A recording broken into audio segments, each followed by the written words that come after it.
the studios of KSQD in Santa Cruz, the Dream Journal is a weekly show where we explore the healing powers of nighttime dreams through conversations with dream experts and with you. So there's now those vital minutes, time is keenly found. We are not alone, water over stone, even if you're by yourself, even if you're by yourself. In the words of Carl Jung, who looks outside dreams, who looks inside awakens.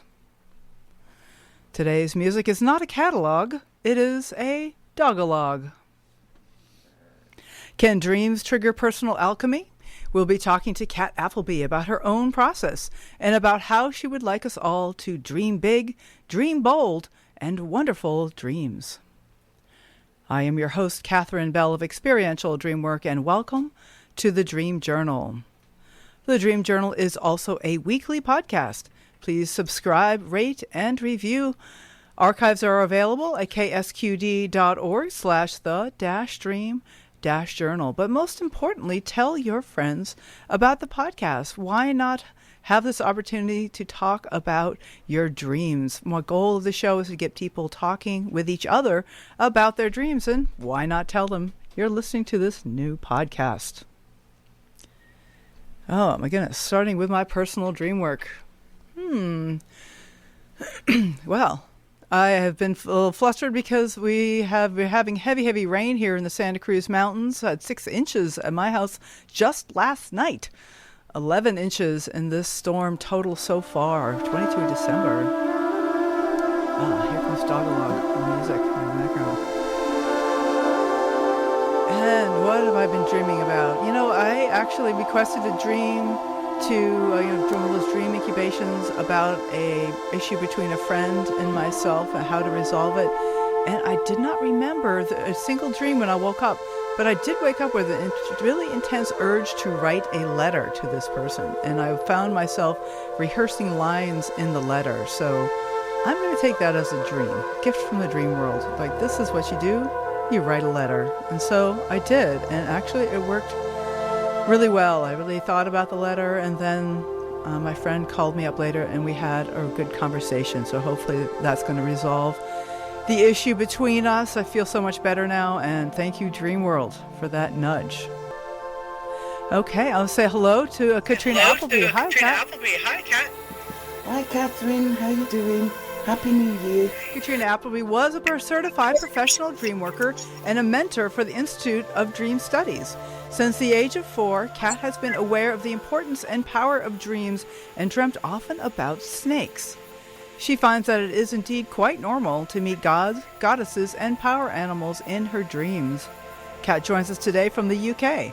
She is passionate about working with people and their dreams, especially with those that feel that they have a bigger purpose and calling, and are looking to their dreams to find out which direction to take. So, Kat, you have been on the show before. This was over a year ago, so it seems like forever in my book. But it does feel like forever. It's what? Sorry? I said it does feel like forever, but then at the same time, so much has gone on, and it's all like in the blink of an eye. It's like, Both true. Time is a funny thing. I wonder, especially if we get older, we start to notice the discrepancies between the memories and the moment. Yeah. So we've been chatting a little by email, and I wanted to talk to you about a dream fragment you had. And let's just go right to what's been going on for you right now with this dream fragment, which triggered somatic experiences that has been going on for months and months now. Where are you? What is this all about, Kat? And I want to just like kind of take a breath and acknowledge just the presence of the moment. We're talking about something that's really currently happening in you. Is that right? Yes. Well, one of the dream fragment you're referring to is something that happened back in 2007, where I had are you talking about the ancestral stuff. Yes, Um, yes. all right, well, that happened in 2007. I'm currently going through something else to do with the dream, but let's go back to the ancestral stuff. Okay, and then maybe we So, can tie it in with what's going on with you currently whenever you're comfortable. yeah, Yeah. yeah, that's wonderful. Okay. Thank you. Well, so what happened was I had a dream that I just saw black, the black sky, black water, and fire on the water. Oh. And I woke up the next morning, literally like I got out of that bed like Dracula, because there was an energy in my body that was so full of rage. It was so big for my body to contain, and I didn't know what the hell that was. I didn't know what to do with it, and I walked around like it for months, not knowing what to do, not knowing where to go with it, and it was absolutely like somebody in my head screaming and just full of this rage. But luckily enough, at that time, I had signed up for a shamanic practitioner course. And it's interesting sometimes how the dream intelligence, Yeah. you know, things happen and you're in the right place at the right time. Oh, absolutely. And Yep. again, as I said, I didn't know what to do or anything, but this dream happened in April. I finally went to my session, my course in September. And basically what happened is that I had an ancestral experience, which was to do with slavery, and it was to do with this grandmother or whatever dying in a horrific way. But she didn't want to exist in the spirit world. She didn't want to exist with the ancestors. She didn't want to be a speck of dust.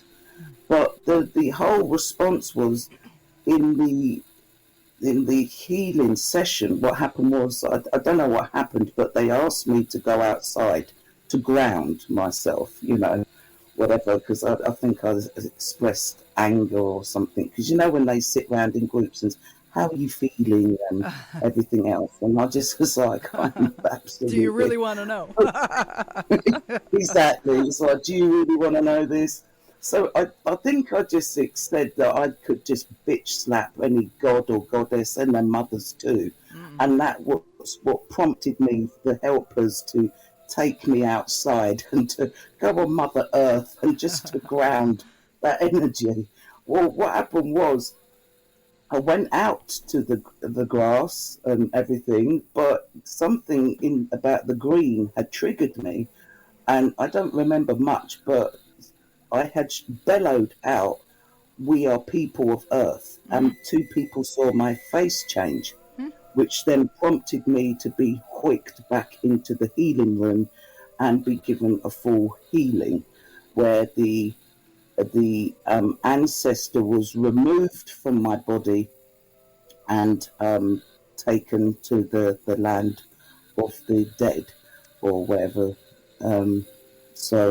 And she was reunited with her family, but she wasn't very pleased with them at first. But all her family came and rushed at her, and that was pretty powerful because she didn't want nothing to do with them at first. But then you have to understand, I'm me, then I'm her, and I'm keep switching. You know what I mean? And Yes. And at first I thought I was out in the rain. I thought it was raining or something, but it was actually tears that I could feel and this wailing. And then she crumpled, and then they just scooped her up and swept her away and took them to where she needed to go. So that was a very big impact on the body. And for all those months, and psychologically, emotionally, and mentally, and it's quite hard when these dreams happen or they trigger something like that. It's like, where do you go, and who do you go to? Because if you don't have that support, and as I said, it was my very first sort of shamanic session, I didn't know that they would be able to handle anything like that. So Yeah. I'm so grateful You were in the right that I had place. You were that. totally in the right place, and I tend to believe that we know that our psyches know at some level that this is a place that I can process what I need to process. I have support. Yes, Yeah. yes. I mean, thank God, because I think of sometimes, what if people didn't have that? It just happened or something. Do you know what I mean? Yeah. Yep. Because like people could be like think they're mentally ill Mm. or something. I'm sure it does happen sometimes too. That I'm so glad Well, that you yeah, I had don't support though. expect it because You had a place. You had support.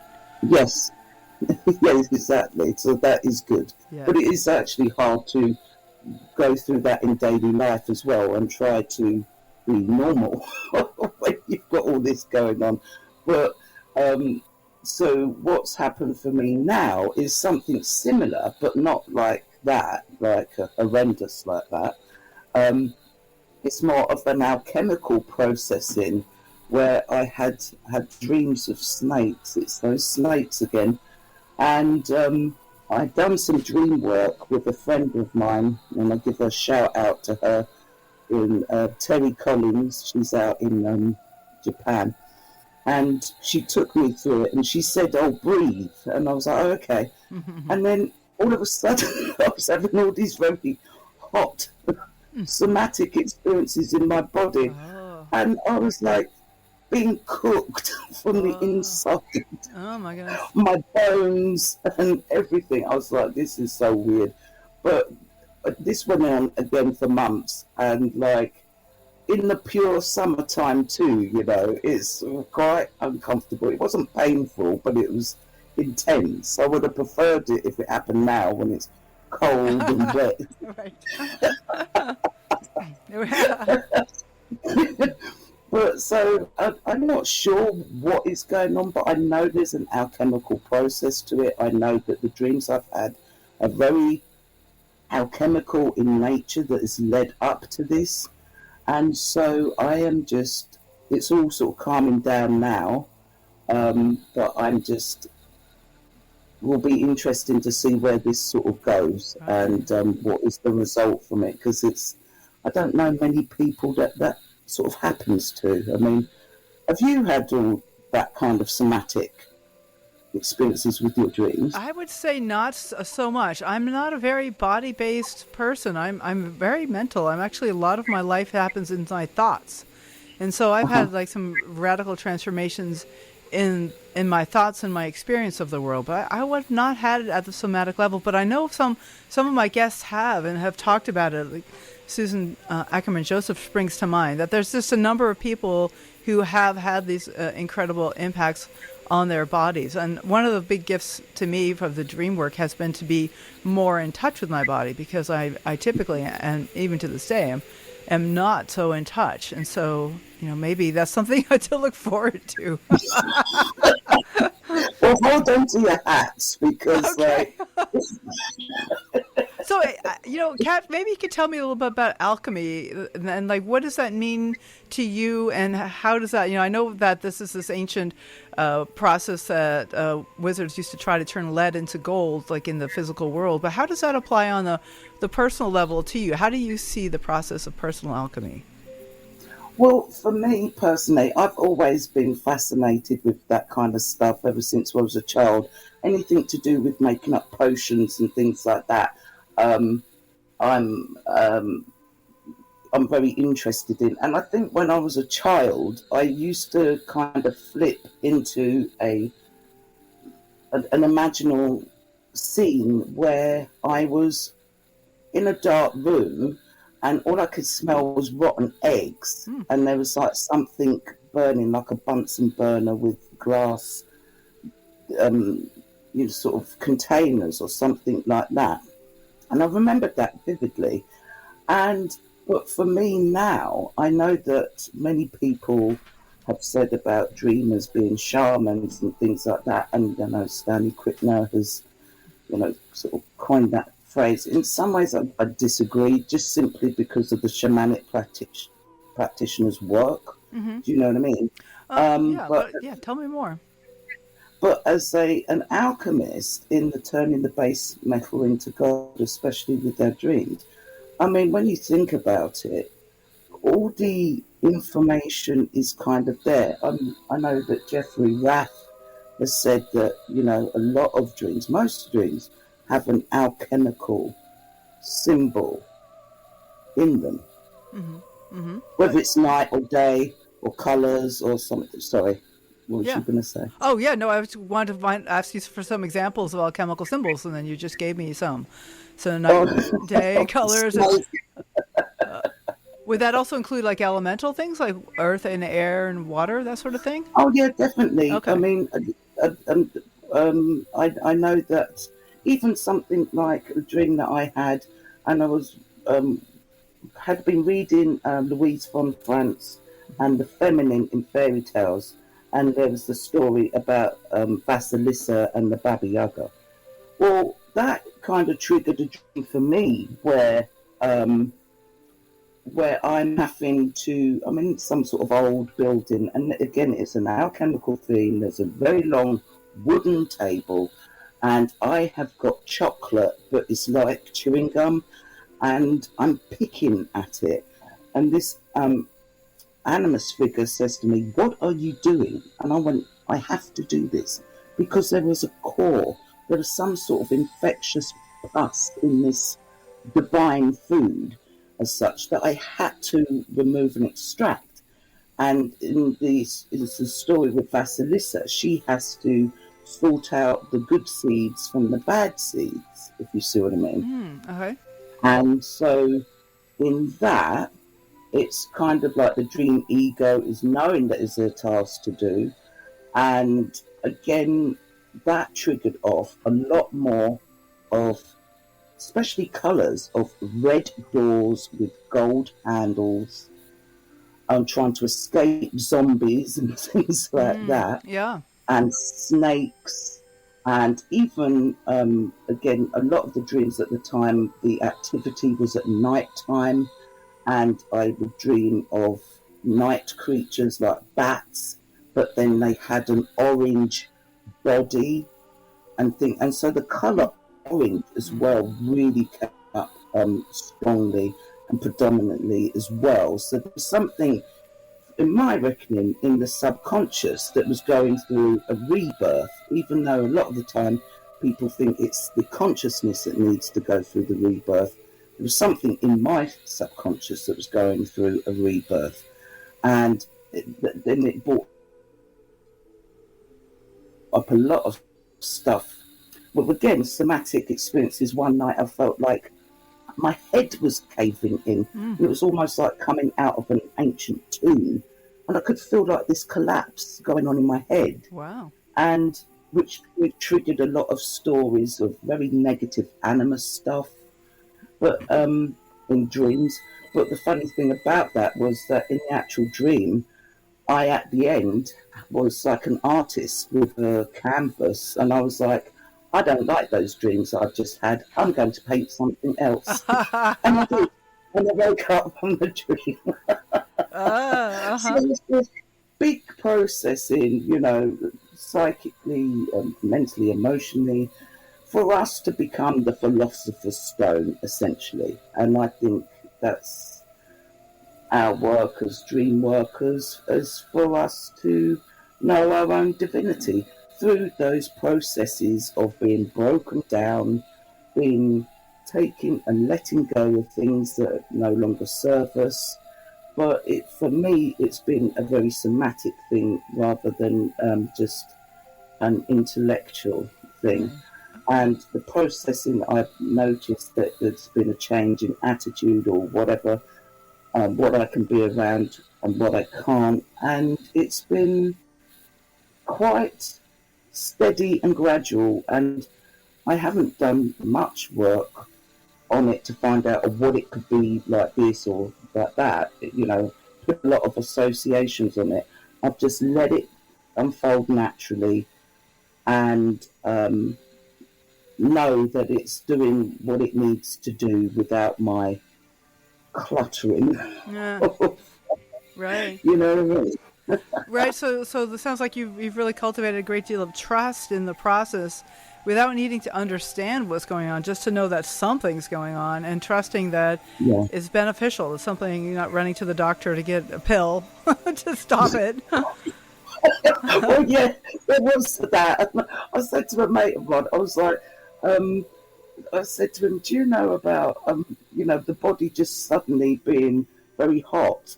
And you get that. Oh well, you get into that age. It's like, no, excuse me, I ain't that bleeding old yet. I'm not going through the big M. But when my body is constantly, feeling hot. And he went, well, have you had dreams about snakes? I went, well, that was what actually triggered this Oh. somatic stuff. He was like, oh, well, then it's an alchemical process. I was like, that's fine. Oh, And wow. the thing is, Wait a minute. I Wait a minute. think Kat, who was that who said that to you? it's a friend of mine in a dream group that I'm in, Oh, okay. So somebody who and knows about dreams. I was asking about whether you'd been yeah, dreaming about yeah, snakes. That's pretty on the nose. it's those pesky critters again. Bless It them. reminds me of this. It reminds me of Kundalini, like the whole thing of snakes and this flushing and the somatic experiences. It reminds me of what I've read about Kundalini awakening experiences. I wonder if you looked into that aspect. I did, but there's something about that I don't know whether it's. I mean, I don't know whether I'm getting the information right, because when I think of somebody having a Kundalini awakening experience, it's almost like, you know, you can hear the music of the spheres and you're so enlightened and you know Uh-huh. everything. And that's kind of not what's happened with me. Maybe that'll come later. I don't know. I'm not getting the bargain bin version of something like that. Oh my God. I'm not quite hit the great heights as yet, but No, well, but like I have, I don't know that I believe that enlightenment is really a thing. Like, I wouldn't trust anybody who said they were enlightened. I'm like, really? Huh? Like, yeah, it's kind of like when people say that, you imagine light beams, and yeah. as they're walking, they sort of dissolve into little bubbles and then can just sort of materialize somewhere else. It's kind of like, so I don't know if it is a Kundalini thing, because I've heard so many very, not, I don't mean like in a nasty way, but very fantastical experiences of that. Right. Whereas mine's kind of like, whoa, it's like very sort of steady, very kind of nothing too leery, if you see what I mean, that could Mm. tip you over the edge. And perhaps that's what I need, and why it's more manageable. And some poor people, they just get open up to all sorts of things, and then it creates a lot of problems. But for them, if you've got a fragile sort of ego, if you see what I mean. Mm-hmm. But for me, it's kind of like, oh, okay, yeah, it's a bit like doing the dishes. This is what we're doing now. This has got to be done. Yes. So I'm thinking about the whole idea of not even knowing what is happening. Like, you don't know if it's Kundalini, if it's rebirth, alchemy, like what name to put on this, and that there's something about trusting that the body is doing what it needs to do, and that the psyche is unfolding in a helpful way. Like this dream of the black sky, black water, and the fire and the rage for months without even connecting it to your grandmother having been a slave. That there's a way that, as I'm working with my dreams, I'm often reminding myself I don't need to know what this is about. I just need to know that this is something important. This is what's happening now, Yeah. and it's important. And I wonder if you have something to say about that, if you've had some experiences there. I think the more you try to, it's almost like I find the more you try to interfere with all your questions, well, it could be this, it could be that, it could be the other, you are messing with the middle as such. Hmm. I think when you just go and you don't resist, but just go with it the best that you can, Mm-hmm. and deal with your feelings about it the best that you can, I think that's been more helpful than me trying to be detective and create a story about it. Did you see what I mean? Yeah, I And do. Uh-huh. it's kind of, it is what it is. Whatever was going on with the ancestor at that time, I mean, at the time I was with astrology, and I have Saturn in Cancer, if you know astrology, in the 12th house, which is the house of the collective, Mm-hmm. and Mars was transiting that at that time. So supposedly it was about anger from my father's people, or Saturn being the father, Cancer being the mother, or whatever. But it's kind of astrologically lined up, and it lined up that there needed to be release and a change and a transformation from the old story and letting that go. Mm-hmm. Why the universe felt it needed to come into my body, only God above knows. But it needed the safe place for it to be transformed, I suppose, to be ritualized and made sacred. I suppose in the universal intelligence I love that, Kat, about the needed idea that to happen. of the So sorry, I go think ahead. that's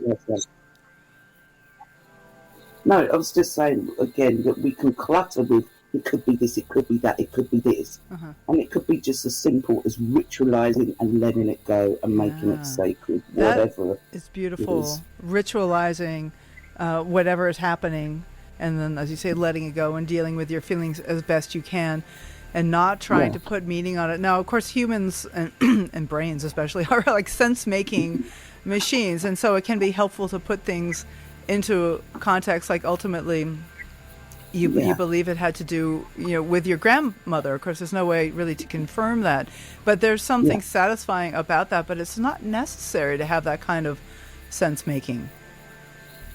No, Yeah, but your because idea of ritualization, though, to give some closure, to give some assistance, really, to the process.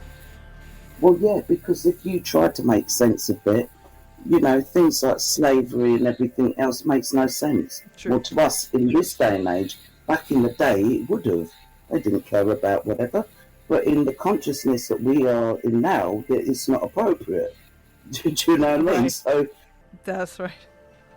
so I was doing for myself and my family, and the greater awareness, the greater consciousness as well. So, and to be part of that is special, and I don't need to nail it down to a load of associations or whatever.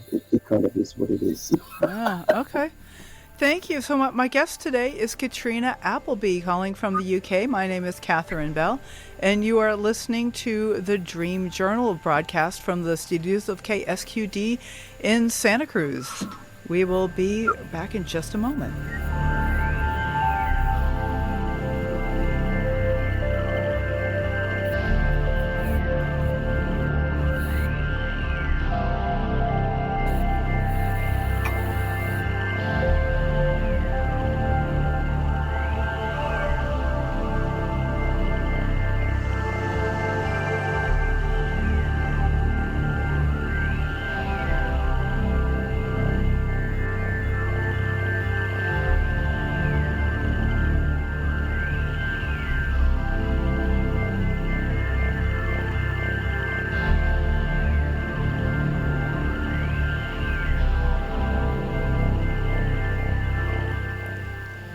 This is the Dream Journal, broadcast from the studios of KSQD in Santa Cruz. So we are here live with Katrina Appleby from the UK, who's talking about her own experiences of alchemy, personal rebirth, and snakes. Lots of snakes. Katrina, hi. Hi, Catherine. Great. It's Okay. exhausting work being a dreamer. Yes. Oh, okay. Well, let's just take a breath right now and appreciate this work, because I do feel like the work that I'm doing in my dreams has a lot to do about shifting both current society and also healing ancestors. I think it feels like that this psychic work that we do is a lot of work, and it's very important work. Definitely, definitely. because I know that one of the dreams I had when a goddess was very angry with me, one of the complaints is that you're living out old stories. Needs to be new stories told. So again, when it comes to personal histories or whatever, how we can be trapped, with ancestral stuff that's going on for us within our bodies, and we need to be freer and live more powerfully of what she was saying, and not be so like into victim mode. You know what I mean? Yeah. It's like, live your fullest dreams, live your fullest life, and just let go of the stuff that is holding us back and preventing us from moving. So you're saying like the victim mentality holds us back? Yeah, well, it's just the stories that we repeat to ourselves. I mean, what she was saying was, I basically made you better than what you're showing up as, and to realise who you are, where you come from, in this, in the aspect of divinity. Like she was saying, you're a divine being, you're my child. Do you see what I mean? And you're living like not your fullest, because you keep repeating old stories to yourself about hurt and lack, and this one did this, and back in the day that happened, that's why I'm like this. And she was kind of like, just let it go, let it go. Well, certainly reframing my past has been a huge gift of the dream world, of not to change the facts about it, but to change my understanding of who I was in that moment, and that then therefore affects very greatly who I am now. Like, rather than being a victim, it's like that was the best I could do, and I survived. I'm a survivor, and I get to become then the hero of my own story, going on a journey like through the desert and through these horrible places, by coming through to a place of I don't know what word to use. I mean, salvation sounds too intense. Enlightenment. I just to a place of being here. What do you think about? How about you? What do you use? What kind of words do you use with your story, Kat? I think it's about a place of understanding and just recognizing my place within it all, even things that are outside of my control. I can control. Whereas before, I never felt like everything was being done to me, or I was being stamped on by some unseen being that just wanted to fail. And I think the goddess dream was just basically bringing me by the shoulders and just telling me to wake up and change my story about that, if you see what I mean. Yeah. Stop denying myself. It's not to say that things won't show up. Right. I would love to get to a specific dream, or some dream that you'd like to share with us in some detail, either maybe the snake dream or an older dream or the goddess dream that you referred to once or twice. I wonder if there's a particular dream that you'd feel comfortable sharing with us. Okay, well, the one that started off the cooking, the alchemical cooking, was the one where it was freshly laid snow. It was probably in February time in the dream, and I was being approached by 5 women with snakes wrapped around their shoulders and everything else. I was like, nah. Sorry, darling, you know what I mean? This is me in the dream. I was out of there. So, whatever it is you want, I don't want nothing to do with. And but then I find myself in like one of those wedding marquees, and they're all there again, these women with these snakes. And the snakes, there were different, one of the women had a black snake, one of them had a red snake, one of them had a green snake, one of them had a white snake, and I think the other one was blue or whatever. And all I remember is I've just got to get out of here. But when it came to actually working with the dream with my friend, where I was having all this heat responses in the body, I was immediately put into an active imagination where I was back in the marquee with those women, and I was literally being buried neck deep beneath this earth. And then they attached the snakes to my head, but then this great snake from the earth or whatever come up and used its fang to pierce my head, like you do an egg or something like that. Wow. But as I was going through it in the active imagination, I could feel it going on in my body. And once I have strange headaches and that anyway, very strange symptoms. So it felt like a very long, thin pin going into my head. And then it just triggered all this heat responses in my body, my feet, my hands, even my bones. It just felt like they were on fire. And my friend was saying, breathe, breathe. Ah. I was like, okay, I'm breathing. I'm breathing right now, I tell you. Just listen to this dream. Wow. Take a deep breath. Yeah. She went, this has never happened before. She said, oh my God. And I just breathed my way through it and I just relaxed. And then again, it's like I'm actually there. It's not like watching a video. It's like I'm actually there with those characters.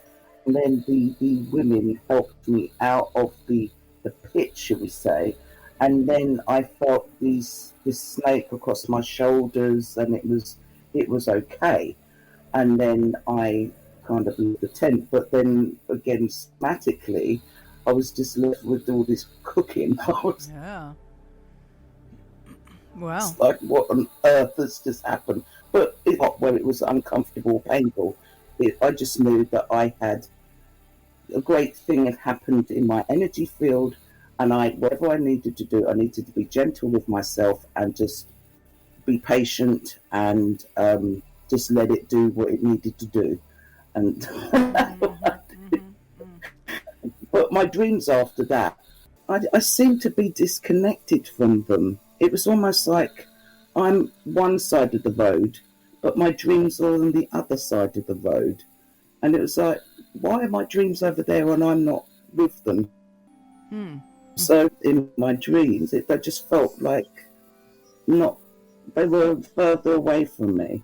And that took a while as well to come back together. So I suppose when you're going through something like that, it is a big thing on the psyche and the subconscious mind and your conscious mind as well. You know, there's a huge shift going on, and there has to be adjustments, and you know, you have to take things slowly or be patient. I hate that word, but just let it unfold naturally. And that's what I did. I thought, I'm not touching this with a barge pole, because Seems like maybe a bit of a space could be a good thing at a certain point. Well, yeah. But I did have a dream, though, which was interesting, where I was out in my garden and there was a tree that we've got, and all of a sudden I heard this mighty crash, and I saw that the tree had been split, and there was a thunderbolt, and as the thunderbolt hit the tree, everything sort of blinded me with this silver energy. It was silver. Everything just looked silver. And then everything then come back into focus like normal. I was like, wow. And that was pretty intense on me physically, you know, my body and in my mind and that as well. So yeah, it's been quite epic. And it's like, oh my God, all this from dreams. Can you imagine? It's just the intelligence that makes mountains and things like that. It's the same sort of intelligence that gives us the images for our dreams and how it affects us. It's just amazing. That's really amazing, Kat. How has it been to share these dreams? Because you had them a little while ago, and what is it like for you right now as you're sharing them? it feels like I'm a bit like Indiana Jones, and it's like, my God, did that? It sounds exhausting, and it has been in some ways, but sometimes I worry that I'm not doing enough, actively in my waking life or whatever. But then I have dreams like that. I go through processes like that, and it's like, you know what? No, I'm good, thank you. There's a friend of mine she'll know who she is when I say, I mean, she's getting downloads, she's walking on the land and getting all these wonderful beings come to her in her dreams. And in her case, it's a case of remembering herself. Mm-hmm. And she seems very, like, on it. She's like at this powerhouse. And there's me just having a cup of tea, my days sort of bleed into one. Everything's not rocky or anything like that in my waking life. It's all kind of ordinary. I don't know. I wonder if this is just a case of how we see ourselves. Like they have this saying that don't compare your inside to other people's outsides, because that's what happens. We see what other people are doing. I think what you're doing is really amazing, and really just your trust of the process and your patience. There's that word again. Your patience with the process and just following it step by step is incredibly powerful. I think that makes you an amazing dreamer as well, and it may be hard for us to acknowledge these things about ourselves, and yet I want to reflect back to you. I think that this work that you're doing with yourself and getting help when you need it, support, is amazing, and it's just a wonderful thing for people to hear what it's like to go through a process like this. So I'm so delighted to have you on the show to share your experiences. I just want to... thank you, Catherine. Yes. You're so lovely. And there I was earlier saying to my friends that I don't know what to say. I haven't got anything. There's you lots draw to it all out of me. Lots to say. No, there's so much more. I feel like we've just touching into what you're really going through right now. This is one of the real beauty of this kind of a show, is that we get to talk to dreamers on such a personal level, especially when, like you, they're willing to be vulnerable and say what's really happening for you without even understanding it. Just like, this is what's happening and this is how I'm dealing with it, because that's such a wonderful model for people everywhere, dreamers everywhere who have dreams and don't know what to do with them. And I think you've had a great effect on us. I wonder do you have advice for listeners, perhaps people going through things that they don't understand? And I think you've modeled already a lot of the way that you're going through this. But do you have any specific advice? Because I know that you're a dream. You've done quite a bit of studying around dreams and shamanism and all that. And what could you suggest to listeners, people going through this kind of experience? Do you know what? I know it's a bit of a cliche, but I think part of that is learning to trust yourself. So whatever you feel that you need to do, I feel it would be the right thing. You know what I mean? And you get those sudden little inspirations. I think those are the things that you act on. And the more you act on them, the stronger they get. And the more you'll be able to trust them. I think a lot of the process is actually learning to trust ourselves. We're not taught to trust ourselves at all, really. We're taught to trust everybody, the world and his wife and his dog. Yes. We're not taught to trust our imagination. We're not taught to trust our dreams. True. And so the biggest advice would be to start trusting the impulses that feel natural, actions. I think that would be the best thing to start with, rather than run off and do that, because I think it is about you learning to trust yourself more than any other thing. Yes, absolutely. That is wonderful advice, and we are so trained to try to figure out what we should be doing or what we think other people want us to do, but learning to look within has been a huge gift to the dreams for me as well. And trusting the impulse, I always say, do a little safety check first. Make sure the impulse is right. You can be like Indiana Jones. That's it. gonna quit my job and leave town. And no, well, I don't know. Oh yeah, Maybe no, let's think about that. But to honor those impulses is a wonderful advice. Excellent. What else do you have? What else would you like to say that we haven't gotten to Katrina? Because we've gotten through almost the whole hour here, and we have so much. I feel like there's more that we could say. What do you want to close with? What is most important for you right now, Katrina? The thing is, I feel like I'm in a path of new discovery, and as kind of one door closes, another one opens. So, thankfully, I've been gifting myself over Christmas a load of books on alchemy and individuation. I've got the healing, the sacred fight divided by Jean Raffa, and I've got Jeffrey Raff's Healing the Wounded God and the Alchemical Imagination. And I think my next thing would be to move into what is called working with the psychoid. I don't know if you know Jeffrey Raff. The psychoid? No, I don't. And Jeffrey Raff, what's his last name? Raff, Raff, and he's Louise von France's student. And so working with the psychoid is working with that divine aspect of yourself. It becomes like an ally for you. So I think that's where it is. And they're not part of your psyche, if you see what I mean. So I think that is the path that I should be going down. Okay, and so that's your future. That's where you're going. That's another good wrap-up question. Is like, what is next? Because you're following your intuition, following your nose, seeing what's next. It sounds like the psychoid is coming your way, and I have not heard of this. I might look it up myself.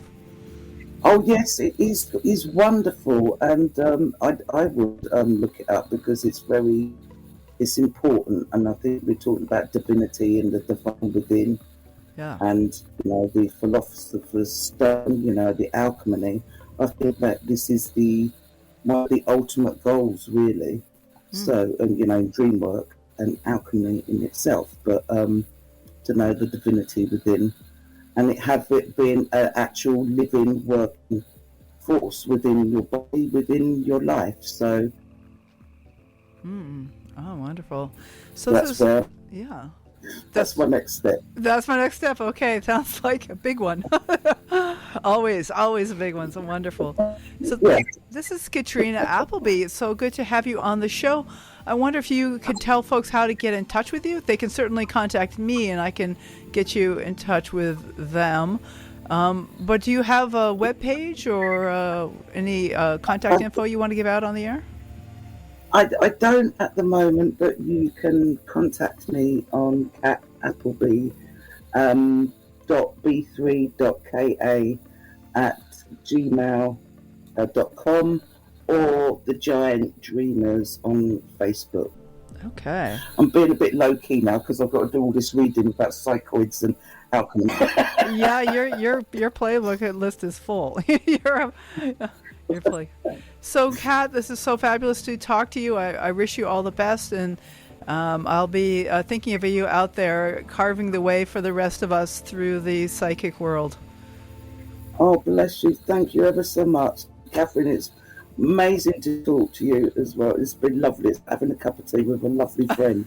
So, wishing you a Happy New Year. Yes. Happy New Year to you, too. Bye now.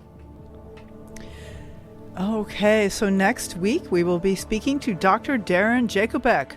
Jake is an old friend of mine. He's an ER doctor in British Columbia who is passionate about how dreams and psychedelics both can accelerate our personal evolution, and we'll be hearing from him next week. If you would like to join the conversation live, tune in Saturday mornings at 10 a.m. Pacific at the ksqd.org live stream.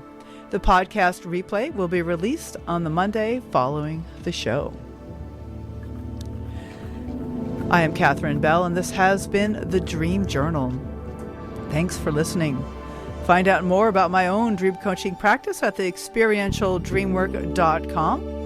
Email me at Catherine@ksqd.org. That's KATHERINE@ksqd.org. The Dream Journal is produced at the studios of KSQD in Santa Cruz, California. Archives and 24/7 live stream at ksqd.org.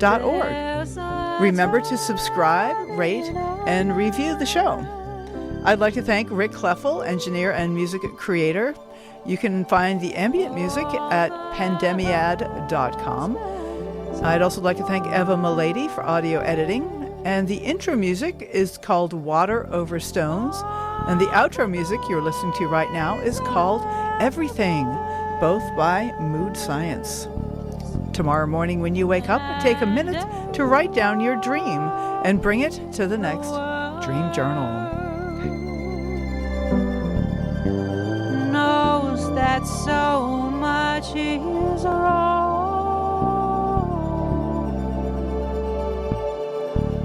but much more is right.